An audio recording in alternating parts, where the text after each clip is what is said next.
আমি শাখাওয়াত হোসেন, পরিচালক filament engineering limited. আমরা মুসপানা ব্র্যান্ড নিয়ে কাজ করি। ফিলাটেকও আমাদের আরেকটা ব্র্যান্ড।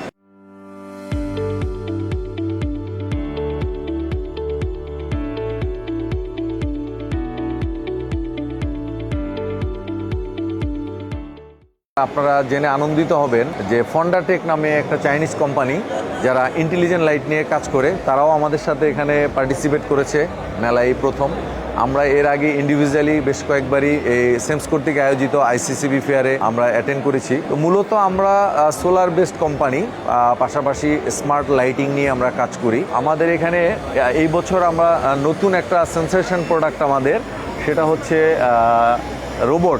রোবট দিয়ে সোলার প্যানেল ক্লিনিং করা, প্লাস আপনি যদি চান যে একটা বড় বিল্ডিং, যে বিল্ডিংয়ের গ্লাস বিল্ডিংগুলো, বিশেষ করে গ্লাস বিল্ডিংগুলো আপনারা এই রোবটের মাধ্যমে পরিষ্কার করতে পারবেন, ক্লিন করতে পারবেন। তো এটা একটা নতুন আমাদের দেশে, আমার মনে হয় যে আমরাই প্রথম। এর আগেও আমি বেশ কয়েকবার বলেছি, যেমন আমাদের একটা পোল ফ্যাক্টরি আছে, আপনারা জেনে থাকবেন যে ওইটাও আমরা বাংলাদেশে প্রথম। রাউন্ড কনিক্যাল পোল নিয়ে আমরা কাজ করছি নারায়ণগঞ্জে আমাদের ফ্যাক্টরি। আমাদের আরও একটা প্রোডাক্ট আছে স্মার্ট কালার চেঞ্জিং লাইট। ওইটার বিশেষত্ব হচ্ছে যে আপনি একটা ফ্যাব্রিক্সের উপরে যখন ওই লাইটটা দিবেন, 10 সেকেন্ডের মধ্যে সে ওই ফ্যাব্রিক্সের রিয়েল কালারটা বের করে নিয়ে আসবে। সেই ক্ষেত্রে যদি গার্মেন্টস ইন্ডাস্ট্রিগুলো বা শোরুমগুলোতে ব্যবহার করতে পারে, তাহলে আমার মনে হয় যে তারা লাভবান হবে। আমাদের আরও একটা প্রোডাক্ট আছে যেটা আমরা গতবার ফেয়ারে ডিসপ্লে করেছিলাম এবং এটা খুব ভালো সাড়া পাওয়া গিয়েছে।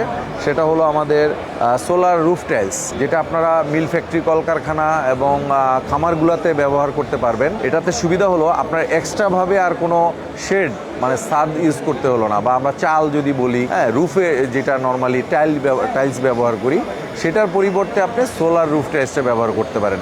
এটা দামেও সাশ্রয়ী এবং দেখতেও সুন্দর এবং এটা টেকসই অনেক বেশি। তো এইভাবে আমরা ফিলামেন্ট ইঞ্জিনিয়ারিং লিমিটেড বাংলাদেশে আমরা প্রতি বছরই এবং প্রতি মেলাই নতুন নতুন প্রোডাক্ট আমরা ইন্ট্রোডিউস করার চেষ্টা করি, এবং আমাদের মূল উদ্দেশ্য হচ্ছে আমাদের দেশে যারা জনগণ আছে তারা এই সমস্ত প্রোডাক্টগুলা তাদের সামর্থ্যের মধ্যে কিনবে এবং তারা যাতে আর্থিকভাবে লাভবান হতে পারে এবং আমরা আমাদের দেশে কিছুটা অবদান রাখতে পারি, এটাই হলো আমাদের মূল উদ্দেশ্য।